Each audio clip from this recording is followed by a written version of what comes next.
Aku dilecehkan sepupuku. Saat aku tidur tiba-tiba aku merasa ada yang melucuti celana dan rok yang aku pakai sampai lepas. Sampai saat itu aku trauma, benci sekali terlahir sebagai perempuan. Tapi saya sakit hati dengan Tuhan. Dia tidak pernah ingin saya bahagia. Saya minum alkohol, saya melakukan seks bebas, saya ingin cepat mati, saya tidak punya ambisi. Saya ingin berhenti hidup sampai sekarang. Uang saya habis untuk bantu ini itu adik tante sekeluarga. Saya takut sakit jiwa. Aku kudu piye? Aku capek hidup, udah gak excited akan apapun. Senyum dan tawa saya cuma pura-pura. Sekian. Mohon maaf panjang banget, matur nuwun. Aduh. Delok Persebaya. Man, dude, bro. Kapan niki mari? Nanti suwe lho. Ojo kapan rabi? Ojo kan wis suwe lho. Kator kan ya diowe. Skripsimu lho marekno. Ojo. Selamat datang di Podcast Exit. Podcast Exit, masa lalu milik kita. Bersama saya Firza Malaza. Dan saya Bian Briliante. Kita kembali lagi di episode hari Senin, teman-teman. Alhamdulillah Senin berkah. Senin apa nek Seninmu iku? Ya, tetap berkah. Senin berkah ya. Berkah terus sak Dewi. Keren. Mari narkoba. Amit. Kamis putih. Putih, Jumat Agung, Sabtu Suci, Minggu Paskah. Senin maneh. Kerja sekali. Minggu lalunya Minggu Palma. Jadi dulu itu ngene ceritanya. Wah, kita apa? Itali, Palma. Ya, Parma. Tapi kan budaya teko kono-kono kan. Katolik itu Roma, Vatikan. Betul. Itali kan? Iya benar. Agama yang dibentuk atau dibuat dengan simulasi. Menghadirkan kembali kisah-kisah Yesus zaman biyen iku ya apa? Iya. Waktu Yesus teko ning Yerusalem iku dikei dijemput enggak literally daun palma sih. Yo Oh. kabeh klambi ku dideleh ning isor ben keledainya itu gak kotor, ngono-ngono lho, Iya. disambut seperti raja. Respect. Ngono waktu iku. Oke. Ding. Ngono. Oke. Eno netral. Sukan mengendarai kuda. Ya. Supaya baik Jalannya tukidak-iduk. Oke, langsung pertanyaan nih. Hancur. Apa guyoni apa gak patut hal seperti itu diguyoni. Ditanggapi juga itu informasi yang sangat bagus untuk teman-teman Katolik. Ngobrol ambe LC suara gue blay. Oke. Jadi teman-teman. Oke, misalnya LC nih. Teman-teman yang belum tahu, kita itu punya grup Telegram. Yes. Belum diaktifin banget. Tapi di situ bisa jadi tempat teman-teman curhat secara langsung. Bener, karena nek dari DM pertama tuh gak dawa tuh biasanya ngenteni ACC kesuwen langsung aja menuju ke Telegram Podcast Seksi. Nah, nanti kita pelan-pelan akan jawab. Teman-teman di situ juga bisa nimpali sebenarnya. Nah, benar. Tuh, nah bisa tanya lebih lanjut ya nek misalnya pertanyaan ini ditanyakan. Baru dibuat, belum juga kita bakar-bakar, belum ada. Nah itu. Tapi sudah ada satu pertanyaan dari grup Telegram. Nah, untuk mengapresiasi itu maka kita bacakan sekarang ya. Benar. Oke, si. Kok bokep kabeh ini. Wih. Apa ini Firza iki? Apa mau iku? Oh iya. Apa iku iki? Iya, sorry. Ini apa mlebu grup BF kok gak sadar? Oke. Waduh, dowo juga ya. Saya bacakan. Gak perlu disebutkan namanya ya. Hanya untuk yang masuk Telegram aja. Oke. Teman-teman, ini pertanyaan dari seorang perempuan. Saya seorang wanita yang sekarang merantau di negeri orang. Sekitar 2 bulan yang lalu nenek saya meninggal dunia di Jogja. TKI berarti ya. Nah, meninggal karena sakit. Itu baru beberapa bulan yang lalu. Sedangkan tahun 2023 berarti 2 tahun yang lalu itu si cewek ini, si mbak ini cuti dari pekerjaan selama 1 tahun 5 bulan. 1,5 bulan, sorry, 1,5 bulan. Jadi TKI libur di Cuk TKI setahun setengah cuk Prayo cuk. 1,5 bulan di Indonesia. Nah, di mana? Di Sragen. Oke. Sragen itu tempatnya Bapak EDE. Oke, Mbak Jogja. Mbak Jogja. Nah, setelah seminggu di Sragen diajak keluarga nih. Keluarga inti ya. Bapak, ibu, adik, ponakan, ayo ke rumah nenek yuk. Nenek yang meninggal kemarin. Oke. Ayo ke rumah nenek yang ada di Jogja. Waktu itu nenek masih sehat tapi sepuh. Oke. Masih sehat tapi sudah sepuh. Cuman sudah nggak bisa melakukan aktivitas apa-apa sendiri. Harus dibantu, di kursi roda gitu-gitu. Nah, karena waktu itu ada acara reunian di Sragen, akhirnya aku putuskan untuk tinggal di rumah nenek hanya 10 hari aja di Jogja. Gitu. Ayo ning Sragen. Ning di ning omahe Mbah. Ya udah, 10 hari tok ayo aku ono acara ning Jogja. Oke.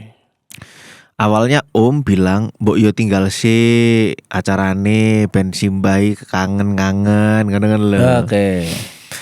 Terus habis itu dijawab sama dia, "Halang kok lek cuti tak rene meneh, aku sing nemeni," gitu. Oke. Nah, karena berpikir bahwa Simbah itu masih ada, masih bisa nunggu.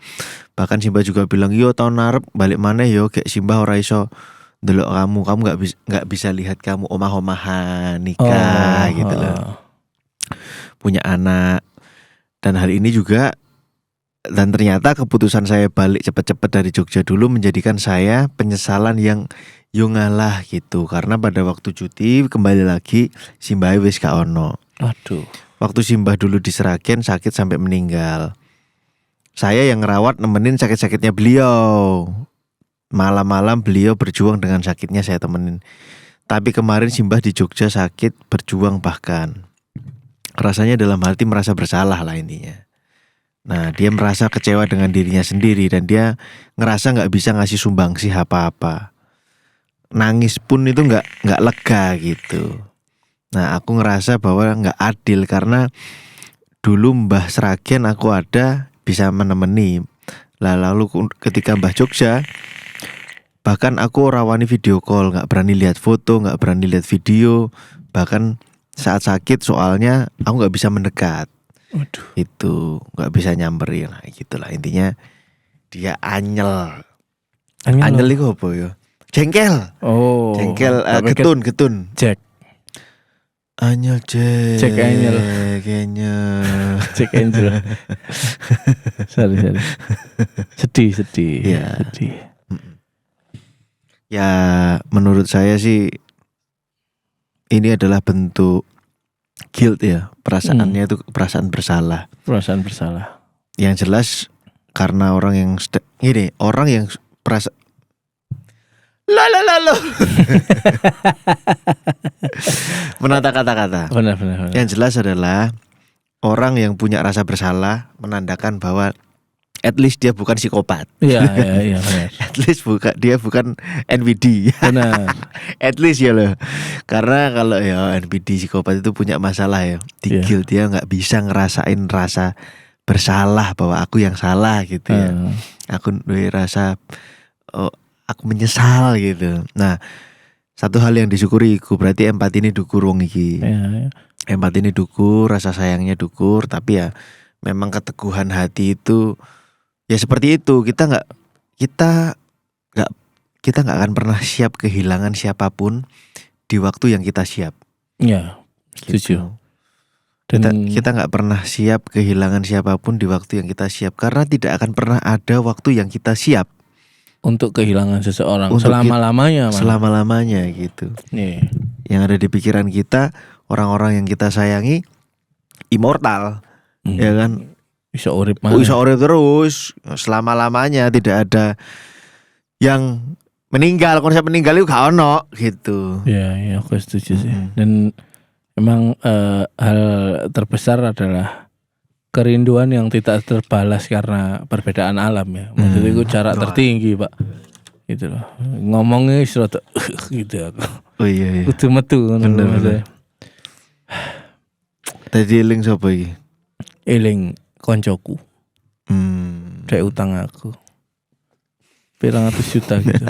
Pakai eling aku. Wih, ono duit ya kan 200 juta. Nah. Ono ya. Ono. Kacau. Ngeri bos. Balik nang iku mah lho. Iya apa menurutmu, Cuk?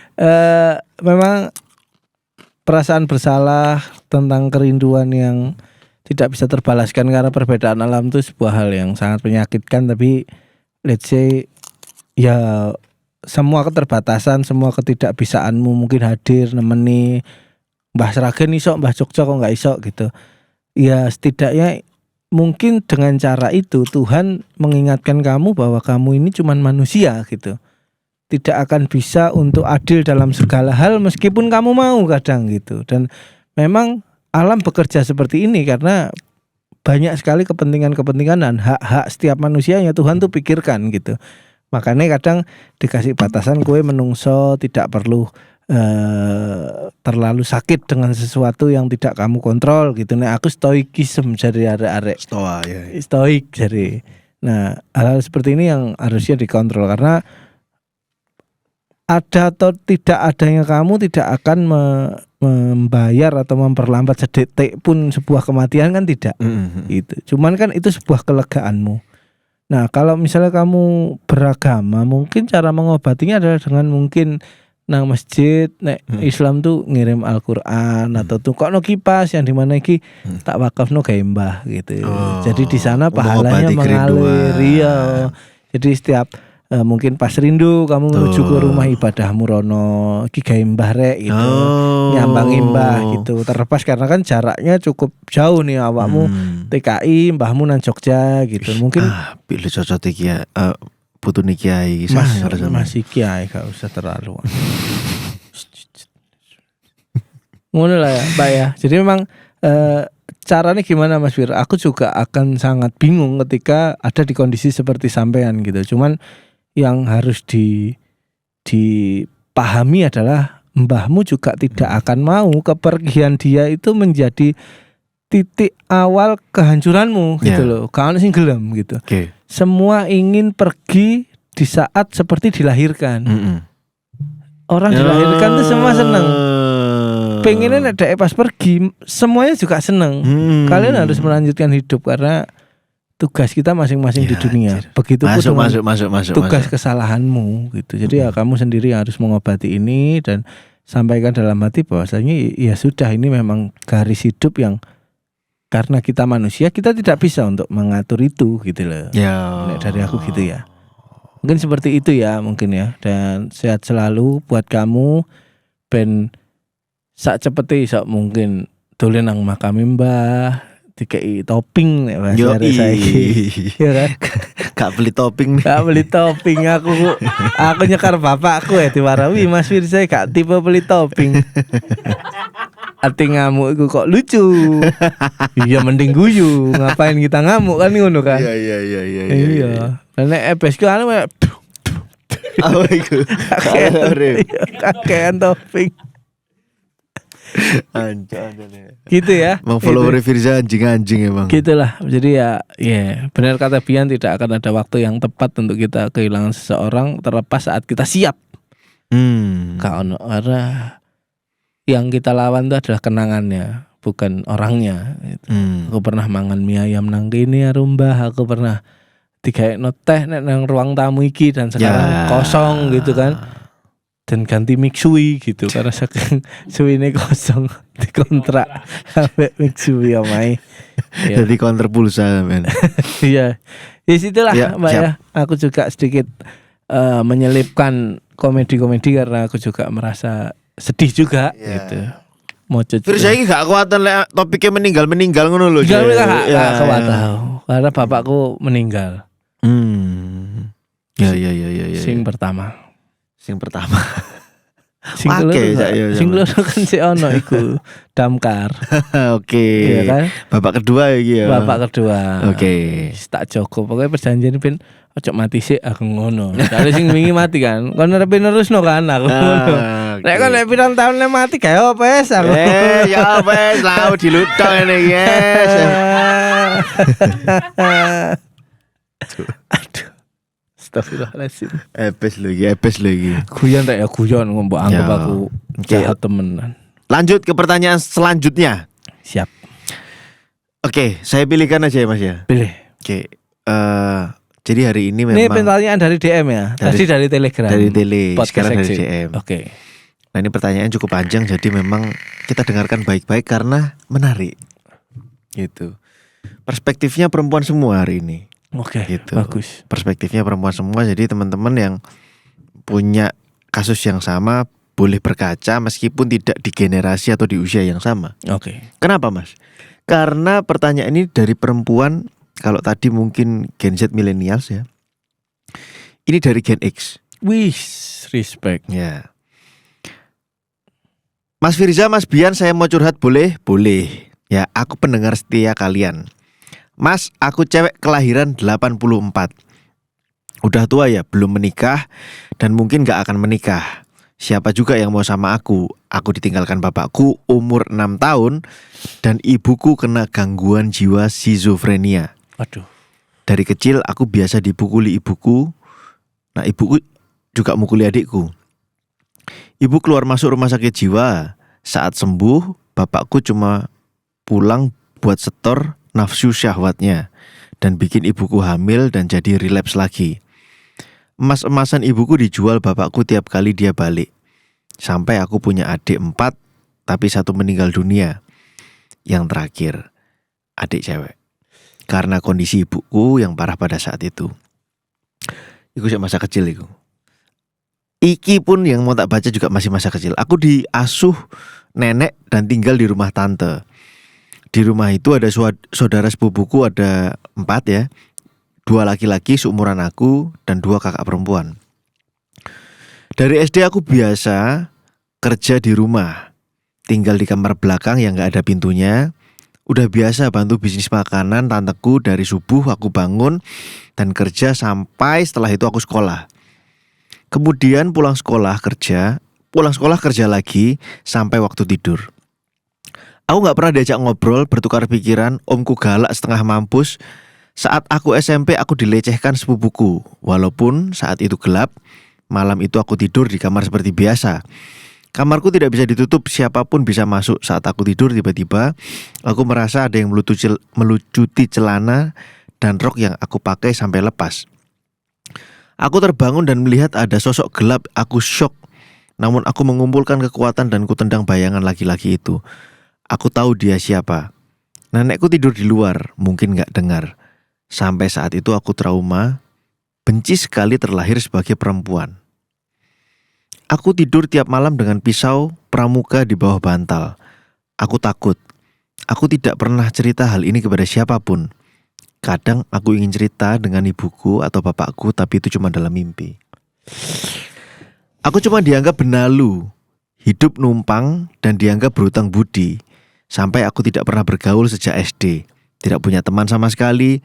Sekolahku SD sampai SMP swasta Katolik yang isinya orang-orang kaya. Atas bantuan dari gereja, makanya aku sekolah di sana. Aku anak nonis yang tinggal di keluarga tanteku yang muslim. Akhirnya di SMK, aku hampir putus sekolah.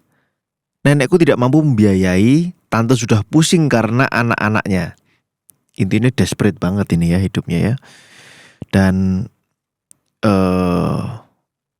anjir aku gak bisa bayang di situasi kayak ngono. Akhirnya pasrah, saya tidak berangkat ke sekolah 2 minggu karena gak bisa bayar itu tadi. Pernah ketemu bapak, dia bilang lebih baik putus sekolah aja dan kerja. Aku sakit hati dengan omongan bapak. Dia tidak peduli sama sekali, saya semakin benci dengan sosoknya. Akhirnya saya lulus SMK dengan bantuan guru Katolik saya di sekolah. Selepas itu saya ingin kabur dari rumah. Akhirnya saya bekerja sebagai penjaga warnet waktu itu. Berkenalan dengan game online dan pacar pertama saya, orang Bali. Dia datangi saya di kota saya. Lalu kami kabur berdua. Ternyata pacar saya tidak punya uang untuk kembali ke Bali.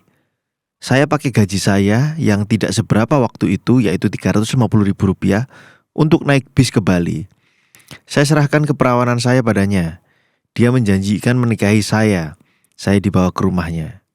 Akhirnya saya dinikahkan secara agama terpaksa oleh ibunya. Ketika keluarganya tahu background keluarga saya, mereka benar-benar tidak menganggap saya. Intinya aku tidak ada, tidak berguna, dan akhirnya aku harus kembali pulang ke kota setelah 9 bulan di rumahnya. Dengan penuh tangis, dengan pacar saya, dia berjanji akan menjemput saya. Dan setelah itu dia menepati janjinya dan menjemput saya. Kami kabur ke beberapa kota. Jancuk! Benar-benar dari nol. Selama 4 tahun berjuang, akhirnya kami ke Jakarta. Dibantu kakaknya. Namun akhirnya orang tuanya mengetahui bahwa kami di Jakarta. Dan mereka masih menginginkan anaknya kembali tanpa saya. Akhirnya saya merasa berdosa memisahkan anak dari orang tuanya. Kami bertengkar, saya ingin dia kembali ke orang tuanya. Karena sampai kapanpun saya tidak direstui, dengan hati yang remuk kembalilah saya ke rumah tante saya. Kembali dari nol. Nenek hanya satu-satunya yang mencintai saya. Mas, setelah itu duit saya banyak. Tapi saya sakit hati dengan Tuhan. Dia tidak pernah ingin saya bahagia. Saya minum alkohol, saya melakukan seks bebas, saya ingin cepat mati, saya tidak punya ambisi. Saya ingin berhenti hidup sampai sekarang. Uang saya habis untuk bantu ini itu adik tante sekeluarga. Sisa harta saya hanya sawah sepetak yang saya beli atas nama adik saya. Jadi saya pikir ya aku mati gak usah pusing lah. Mas baru resign, saya kerja di hotel, kebetulan negara kecil ya, saya dilecehkan oleh tamu. Manajer saya tidak bertindak apa-apa, saya sakit hati, ya merasa gak berharga. Sekarang saya di Bali, berusaha bangkit sebisanya. Setiap kali ingin menangis saya selalu lampiaskan pada olahraga. Tiap kali dengar lagu galau menangis, cengeng banget lah. Saya belum sempat dapat pekerjaan di umur kepala 4. Semangat sudah hampir luntur, keluarga, adik masih selalu mengejar uang saya. Saya capek sekali, berusaha bikin waras diri sendiri. Saya takut sakit jiwa. Aku kudu piye? Aku capek hidup, udah gak excited akan apapun. Senyum dan tawa saya cuma pura-pura. Sekian. Mohon maaf panjang banget, matur nuwun. Aduh. Delok Persebaya. Udah lah.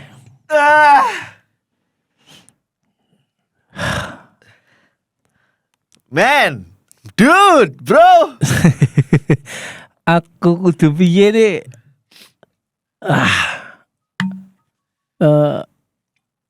Beri kami waktu sejenak ya untuk menerka karena memang kok diwantem Cuk. Ini berat untuk kami yang membaca dan akan berlipat ganda ya untuk yang menjalani, tapi hari ini kamu bisa mengeluarkan semua unek-unekmu di podcast Exit. Aku respect untuk itu dan semoga barokahnya podcast Exit ya. Amin amin. Nang kono gitu untuk kita semuanya. Aku kudu apa? Kembali lagi kalau memang kamu tidak percaya Tuhan atau selama hidupmu kamu tidak pernah diizinkan Tuhan untuk bahagia, ada yang satu Tuhan titipkan kepada kita, yaitu kebebasan. Itu yang kadang manusia lupa gitu. Kebebasan yang akan dipertanggungjawabkan. Let's say seperti bapakmu bebas untuk tidak peduli dengan anaknya. Bapakmu bebas untuk tidak peduli dengan istrinya. Apakah Tuhan jahat? Tidak, Tuhan memberikan semua terhadap kita, kebebasan dan lain-lain. Nah, bagaimana untuk menyikapi ini semua? Aku rasa kamu sendiri harus menemukan apa yang penting dalam hidup gitu. Dan menurutku satu hal yang terpenting dalam hidup dan akan sangat munafik ya dengan ceritamu seperti ini, aku tetap menuntut kamu kepada Tuhan bahwasanya satu yang paling penting dalam hidupmu adalah dirimu sendiri. Kewarasanmu, mentalmu gitu. Dan apa yang harus aku lakukan lah, Mas, berterima kasihlah kepada jasadmu, berterima kasih pada tanganmu, kakimu, kepalamu yang sampai hari ini masih bisa kamu ajak lari, masih bisa kamu hibur dengan kepalsuan sehingga kamu masih dalam kondisi waras di tengah orang yang mungkin memanfaatkan kamu, butuh uluran tanganmu gitu. Aku tidak, bahkan untuk sampai detik ini aku tidak menemukan keadilan apa yang bisa membayar itu. Cuman yang aku pengen katakan, dirimu lebih hebat dari kita semua yang ada di studio podcast Exit ini gitu. Dari ceritamu ini wis gitu loh.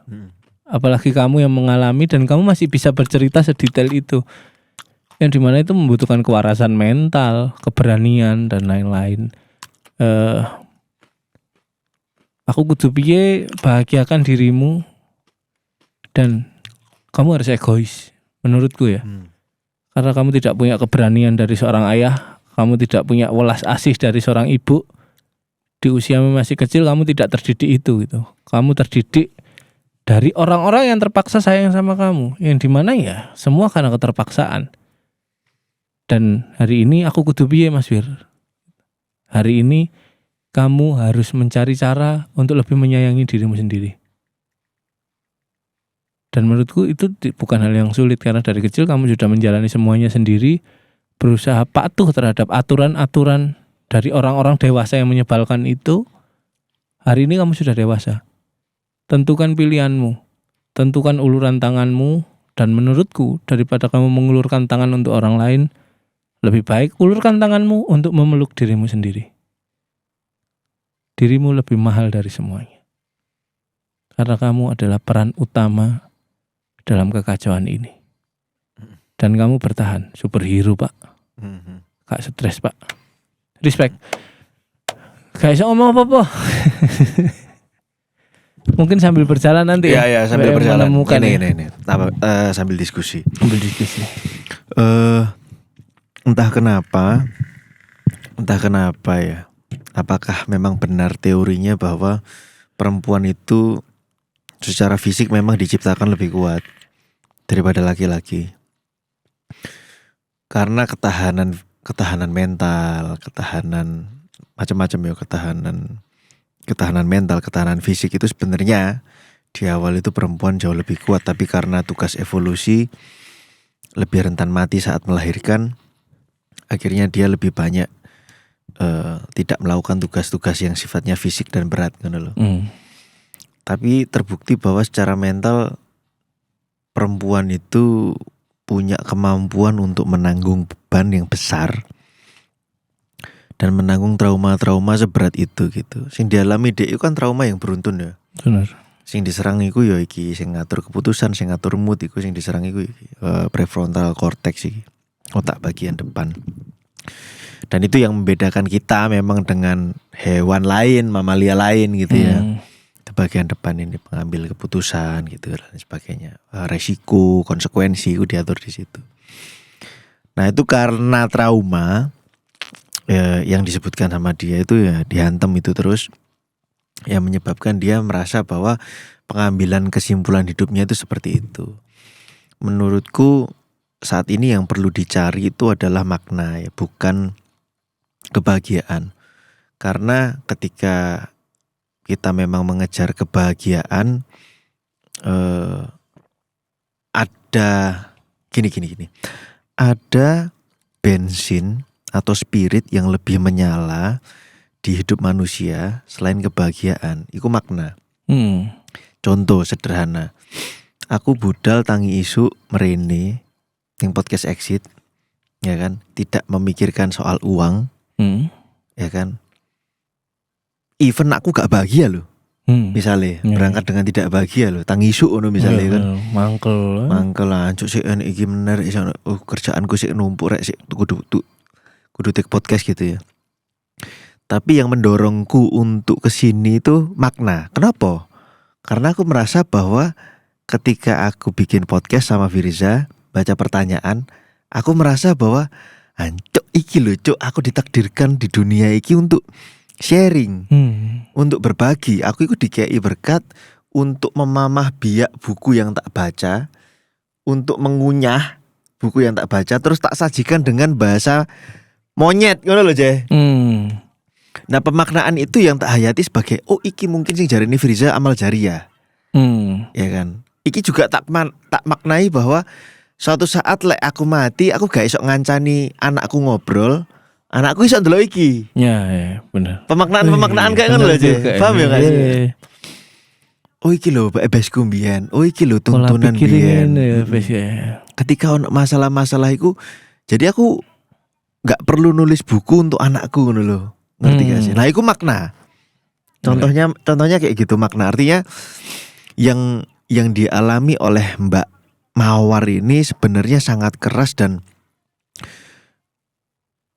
yang perlu kamu lakukan adalah kamu mengapresiasi kamu sudah bertahan sejauh ini.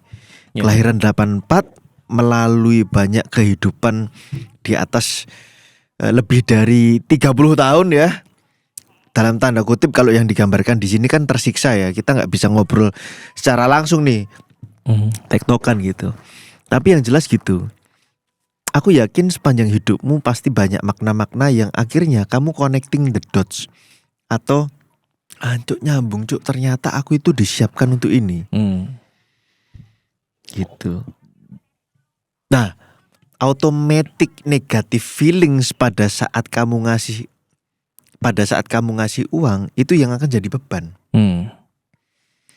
Adikku iniku dan adikku, keluargaku masih ngejar uangku. Pada waktu kita memberikan uang itu dengan automatic negative feelings, artinya perasaan negatif itu keluar dengan sendirinya. Jebret, ya akhirnya apa yang kamu lakukan jadi tidak menyenangkan. Tapi kalau maknanya kita rubah, inilah caraku untuk mengampuni orang-orang yang pernah salah ambek aku. Yo tak kayak duit. Masio kon biyen memperlakukan aku dengan gadel, tapi aku tahu bahwa kehidupan merancang aku berteduh di tempatmu. Dan ini adalah caraku berbakti. Gak apa-apa matur nuwun, tapi cuman bisa ku ngasih segini, ikhlas dan bahagiaku segini. Itu. Kalau kamu saat memberi munculnya bukan positive feelings, bukan automatic positive feelings atau perasaan positif, berarti ada yang salah di sana. Kamu tidak bisa memaknai pemberian itu dengan baik. Ya, artinya ada yang belum sembuh gitu loh. Ada yang belum sembuh, ada kisah atau cerita atau ada peristiwa yang belum dimaknai dengan baik sehingga itu jadi dendam. Nah, ketidakpuasan dengan diri sendiri, terus perjalanan yang dihadapi sendiri, perasaan tanpa orang tua, gak ono sing nuntun. Jadi hatinya dia itu dituntun sendiri. Gitu loh, ngerti gak sih Mas? Nah jadi saranku ketika Mbak nonton podcast Exit, self talknya harus bagus. Ya, self talknya harus bagus. Kenapa sih kok kamu suka dengan podcast Exit? Artinya kamu suka dikandani, ya kan? Kamu mudah menerima informasi, kamu sugestif, tapi juga bisa jadi self talkmu elek. Nah aku mau ngomong kon keren Mbak, ya kan? Kon sangar, ya untuk bertahan sejauh ini. Orang yang punya self talk yang buruk, ngomong ke diri sendiri buruk, kata-kata yang dipilih buruk, aku trauma, aku afirmasi. Itu afirmasi. Dan itu real, itu sains itu. Itu sains. Berpikir secara manual iku wis. Berpikir secara manual karena ketika kita di situasi kayak gini, ini sih sudah di arah depresif ya. Karena aku pernah jelaskan tuh. Urutannya aku nggak stres, mari stres, anxiety, gangguan anxiety, nggak depres. Like depres itu feeling in the past, like anxiety itu feeling in the future. Urutannya ngono. Kalau misalnya kecemasan itu tidak bisa diatasi, kamu jadi disfungsi. Kon diajak ngobrol gak iso, kamu tidak hadir ketika kamu diajak ngobrol, pikiranmu nang di gak sulit sekali fokus. Terus kamu akan lebih banyak mencari dopamin sederhana ya, misalnya scrolling, minum, alkohol, rokok dan lain sebagainya. Gitu-gitu. Itu dampaknya. Tapi itu ya baru permukaan, itu harus diobati ya. Ya terakhir memang datanglah ke psikolog, psikiater untuk mendapatkan obat atau psikoterapi kalau kamu merasa sudah di tahap disfungsi. Jadi anxious ya kan, isok disfungsi terus mari ngono depresi, isok disfungsi mari ngono wis merasa gak berguna iku. Iya. Merasa gak berguna, baru tuh suicidal thoughts muncul tuh, akhirnya ngerasa bahwa mati kali ya gitu. Suicidal thoughts mari ngono apa? Suicidal trial. Gitu. Atik cara apa iki ya? Lek jarene Arif kan wis nyoba iku ning rel kereta, tuku tali, beli tali dan lain sebagainya. Kayak gitu. Jadi memang harus ada yang disembuhkan. Dan memang yang harus ditemukan adalah makna. Karena kita sedang berbicara dengan perempuan yang matang di usia 40 tahunan. Banyak pikiran-pikiran yang sudah mengkristal. Mudeng ya Mas maksudku ya. Mengkristal itu kan harus dipanaskan kan. Ibarat sabu-sabu. Nyantol banget aku. Nyantol banget ya. Iya, sing kristal itu kan harus dipanaskan. Nah tapi kalau di kepala manusia itu banyak belief system. Nontono film Inside Out 2. Sampai sekawan limo.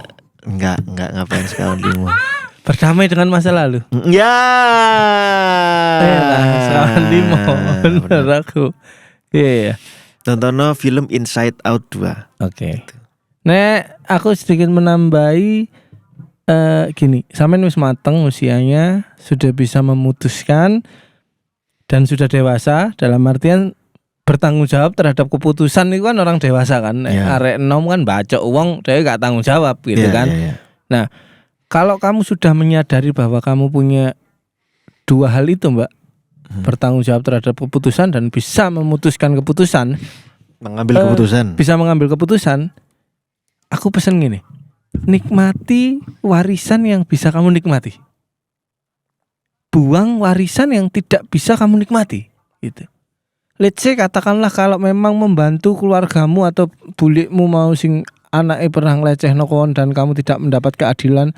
Jika kamu membantu itu adalah sebuah kewajiban karena itu warisan kon ditolong bulikmu dan segala macam. Tapi kalau itu menyakitkan, lebih menyakiti, koyo cari kemerdekaanmu yang lain deh. Dan aku sangat mengizinkan untuk tidak perlu melakukan itu, gitu. Paham nggak maksudnya? Kamu lebih butuh perhatian untuk saat ini, hari ini, dan tidak ada orang yang bisa memperhatikan kamu. Kenapa? Karena level cobaanmu wis nang kene sebagai manusia. Kamu tuh wis setinggi iki. Kenapa aku yakin? Karena dari hari ini kamu masih bekerja dan produktif menghasilkan uang, Pak. Itu yang membuat aku menggambarkan bahwa kamu adalah pribadi yang mungkin level lebih tinggi daripada aku gitu. Jadi sepene lah ya. Bisa sakmene. Iki aku ngadeg nih tetep aja sakmene nih. Gitu. Karena tanganku dhewe kan ukurannya gitu kan. Nah, coba lebih berani lagi untuk berkata tidak jika hatimu berkata tidak gitu. Kalau iya, lakukan dan kejar itu. Ambisi aku kira semua orang aku biyen ketika sudah menikah ambisinya wis nggak segede iku lagi ya, terkonvert menjadi berhitung. Iya, jadi diukur gitu kan ya. Oke, ambisi aja tak lakoni lah gitu. Maksudnya banyak orang yang hidupnya tidak dengan ambisi lagi, tapi ke pengabdian gitu ya kan.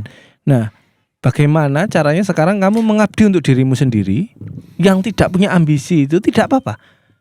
Hidup tanpa ambisi itu tidak apa-apa kok gitu. Dan di awal kalau kamu mengatakan aku belum menikah, ya siapa yang mau sama aku gitu. Kalau kamu mengatakan itu ya gak akan ada yang mau sama aku. Tapi ketika kamu terus stay positive vibe dan segala macam dengan semua kepalsuanmu, lama-lama kamu akan terbiasa. Dengan satu syarat, ampuni semua masa lalumu. Karena masa lalumu itu adalah campur tangan dari semua kebebasan keputusan. Masa lalu milik kita. Masa lalu milik kita. Bulikmu juga punya kebebasan untuk tidak peduli dengan kamu seharusnya. Sepupumu juga seharusnya punya kebebasan hidup dengan keluarga intinya gitu ya. Nenekmu semuanya. Semua punya kebebasan. Dan hari ini saya persilahkan kamu gunakan kebebasanmu dengan tanggung jawab yang kamu sendiri sudah tahu bagaimana muaknya orang yang tidak bertanggung jawab. Jadi aku yakin kamu akan bijaksana saat menggunakan kebebasanmu. Hari ini bahagiakan dirimu, nikmati warisan yang bisa kamu dapatkan atau kamu nikmati, dan buang yang tidak bisa kamu nikmati. Itu saja kalau dari aku, Mbak ya. Mohon maaf nih benturannya agak keras banget, jadi aku juga susah untuk berpikir jernih ya. Shock juga. Ternyata ada cerita hidup yang seperti itu, tapi terima kasih tetap mengingatkan aku sebagai manusia, Mbak. Gitu, aku nggak bisa superior dalam semua pertanyaan. Ternyata hari ini keok juga nih aku. Gitu. Dan ini juga relativitas. Ini adalah bentuk dari relativitas rasa syukur bahwa cerita dari Mbak ini membuat kita yang ada di sini, anjir, berarti ujianku gak atos-atos banget kan ya. Iya. Ternyata apa yang dialami, mungkin setelah ini akan ada pertanyaan yang lebih keras lagi daripada ini, yang bisa jadi gitu. Tapi yang jelas adalah Mbak, kamu adalah perahu yang ya meskipun ada rusaknya ya, tapi kamu memang harus berlayar. Ya kamu itu adalah perahumu. Ya kamu harus mencintai perahu itu, menerima bahwa pernah ada luka, bahasanya Mas Firza ya, bahan baku yang dibuat untuk membuat perahu ini tuh ya itu masa lalumu yang kamu maknai itu tadi. Ya. Itu aja ya. Dan kalau kamu bertanya Tuhan kemana, aku saja hari ini mendengar ceritamu, aku merasa Tuhan hadir di hidupku nih. Karena gak sekeras awakmu ternyata hidupku gitu. Oh, Tuhan masih sangat memanjakan aku gitu. Dan ya, karena saiki aku tipe orang sing problem solving, kayak sih pingin tuh cobaan mana nih aku sing untuk teka-teki gitu loh. Gitu. Dan dengan ceritamu dan masa lalumu, aku bisa merasakan kehadiran Tuhan gitu. Nah, let's say kamu cari sendirilah gitu. Tapi aku yakin kamu orang yang sangat bijaksana. Hanya saja lagi rapuh di hari ini. Besok jangan rapuh lagi. Oke? Semangat, Pak. Siap. Mantap. Terima kasih teman-teman. Pembelajaran hari ini bahwasanya rasa syukur sangat luar biasa. Syukur tuh gak tentang duit, gak tentang apapun itu. Syukur tuh tentang kesehatan. Kewarasan sampai dino iki gak disusul Pak Purnomo, adewe iki wis nikmat rek. Ngono iku lho. Ya bener. Wis nikmat, Pak. Iya. Ya gitu loh. Katanya nobar jumbo kan iki maksudnya. Disusul. Ayo Fir, tak susul Fir. Pak Pur wis tuku Purnomo sing tonggoku. Gitulah ya. Ya islah, terima kasih teman-teman. Tetap di podcast Exit. Masa lalu milik kita.